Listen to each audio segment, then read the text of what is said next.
spostato Arsenico Lupin, l'unico che si avvicina ora, sembra vicino all'allineamento e quindi la partenza.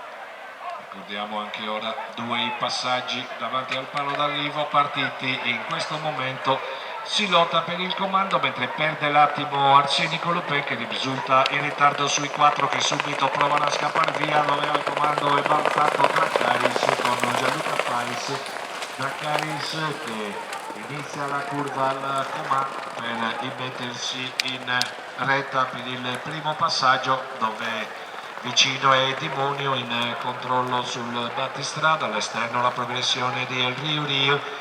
I 5 sono molto vicini, ancora con le posizioni da determinare lungo l'ultimo giro, con Arsenico Lupin che è risalito intanto in terza posizione dopo una partenza non brillantissima, in quarta la giubanera di El Rio Rio, con in quinta Finimondo e Daniele Sanna, cavalli che affrontano la retta opposta dove aumenta Draccaris per staccarsi di dosso gli inseguitori e garantirsi un posto certo in finale. Con l'arrivo nei primi tre, Draccaris in controllo assoluto, scende il percorso esterno del Rio Rio per attaccare sia Dimonio, affiancando la giubba viola di Arsenico Lupin.